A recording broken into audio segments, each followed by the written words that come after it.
اللہ الرحمن الرحیم۔ السلام علیکم اسٹوڈنٹس، میں آپ کی ٹیچر مس فرحہ جمیل امید کرتی ہوں کہ آپ سب خیریت سے ہوں گے۔ اسٹوڈنٹس، ہم سبق خطبہ حجۃ الوداع پڑھ رہے ہیں جو کہ باب صوم سیرت طیبہ صلی اللہ علیہ وآلہ وسلم سے لیا گیا ہے۔ بچوں، ہم نے اس کے تعارف کو اور اس کے مفہوم کو جانا اور خطبہ حجۃ الوداع ہے کیا ہم نے یہ جانا۔ آج ہم خطبہ حجۃ الوداع کے اہم نکات پڑھیں گے، یعنی اپنے آخری خطبے میں آپ صلی اللہ علیہ وآلہ وسلم نے کیا ارشادات فرمائے۔ سب سے پہلا ہم پڑھتے ہیں، آپ صلی اللہ علیہ وآلہ وسلم نے فرمایا، لوگو میری بات غور سے سنو، کیونکہ میں نہیں جانتا کہ آج کے بعد تم سے اس مقام پر میں مل سکوں گا یا نہیں۔ اور بچوں، آپ صلی اللہ علیہ وآلہ وسلم نے فرمایا، لوگو تم سب کا رب ایک ہے اور تم سب آدم علیہ السلام کی اولاد ہو۔ کسی عربی کو کسی اجمی پر، کسی اجمی کو کسی عربی پر، کسی کالے کو کسی گورے پر، کسی گورے کو کسی کالے پر کوئی فضیلت نہیں مگر تقویٰ کے سبب۔ سب مسلمان آپس میں بھائی بھائی ہیں، تمہارا خون اور تمہارا مال ایک دوسرے پر حرام ہے۔ جاہلیت کے تمام سود ختم کر دیے گئے اور سب سے پہلے میں اپنے چچا عباس بن عبد المطلب کا تمام سود ختم کرتا ہوں۔ عورتوں کے معاملات میں اللہ تعالیٰ سے ڈرو، تمہارا عورتوں پر اور عورتوں کا تم پر حق ہے۔ تمہارے غلام جو خود کھاؤ وہی ان کو کھلاؤ اور جو خود پہنو وہی ان کو پہناؤ۔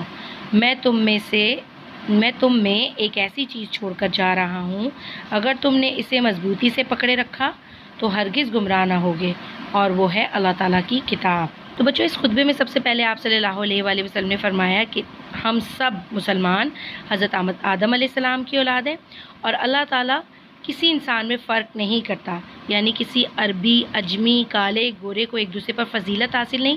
اگر وہ متقی ہیں، پرہیزگار ہیں، تو اللہ کے نزدیک سب سے زیادہ فضیلت والا وہی شخص ہے۔ اور پھر آپ صلی اللہ علیہ وسلم نے فرمایا کہ تمام مسلمان آپس میں بھائی بھائی ہیں۔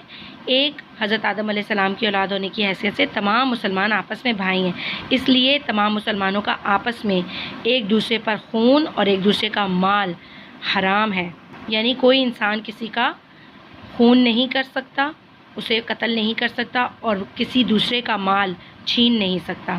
اور بچوں، اس میں آپ صلی اللہ علیہ وسلم نے شرک اور جاہلیت کی بنیادوں کو ختم کیا اور اس کے علاوہ فرمایا کہ عورتوں کے معاملات میں اللہ سے ڈرو، ان سے حسن سلوک سے پیش آؤ، اور پھر غلاموں کے بارے میں بھی کہا کہ جو خود کھاؤ اسے بھی کھلاؤ، جو خود پہنو اسے بھی پہناؤ۔ ایسا نہیں ہے بچوں جو ہمیں چیز پسند نہ ہو وہ ہم اپنے غلاموں کو دے دیں، بلکہ جو خود کھا رہے ہیں اسی میں سے اپنے غلاموں کو دیں، جو خود پہن رہے ہیں اسی میں سے اپنے غلاموں کو پہنائیں۔ اور پھر آخر میں کیا کہا، اگر تم اللہ کی رسی کو مضبوطی سے پکڑے رکھو گے تو گمراہ نہ ہوگے۔ اس میں آپ صلی اللہ علیہ وآلہ وسلم نے کتاب اللہ کو مضبوطی سے پکڑنے کی وصیت کی اور انہیں بتایا کہ جب تک وہ اس کو پکڑے رہیں گے وہ کبھی گمراہ نہ ہوں گے۔ پھر کیا فرمایا، لوگوں یاد رکھو میرے بعد کوئی نبی نہیں آنے والا اور تمہارے بعد کوئی امت نہیں، لہٰذا اپنے رب کی عبادت کرنا، 5 وقت کی نماز پڑھنا، رمضان کے روزے رکھنا، خوش دلی سے اپنے مال کی زکوٰۃ دینا، اپنے رب کے گھر کا حج کرنا اور اپنے حکمرانوں کی اطاعت کرنا۔ ایسا کرو گے تو تم اپنے رب کی جنت میں داخل ہو جاؤ گے۔ بچوں، یہ بھی فرمایا کہ اللہ تعالیٰ نے ہر حقدار کو وراثت کے ذریعے اس کا حق دے دیا، اب کسی وارث کے لیے وصیت جائز نہیں، قرض ادا کیا جائے، عاریۃً ادھار لی ہوئی چیز واپس کی جائے۔ جو لوگ یہاں موجود ہیں وہ میرا پیغام ان تک پہنچا دیں جو یہاں موجود نہیں۔ رسول صلی اللہ علیہ وآلہ وسلم نے صحابہ کرام سے پوچھا، تم سے اللہ تعالیٰ میرے متعلق پوچھے گا تو کیا جواب دو گے؟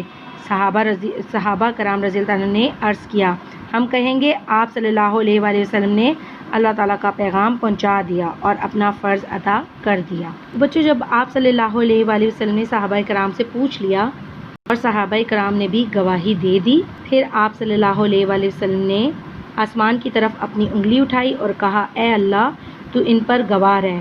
یہ جملہ آپ نے 3 دفعہ کہا، پھر آپ نے ان کو حکم دیا کہ حاضر لوگ غائب اشخاص تک آپ کا یہ پیغام پہنچا دیں، یعنی کہ جو لوگ یہاں موجود ہیں رہتی دنیا تک، جو لوگ بھی اس دنیا میں آئیں گے ان تک آپ صلی اللہ علیہ وآلہ وسلم کا یہ پیغام پہنچا دیا جائے۔ تو بچوں، یہاں پر ہمارا یہ سبق خطبہ حجۃ الوداع ختم ہوتا ہے۔ انشاءاللہ اگلے سبق میں ہم اس کی مشق کریں گے۔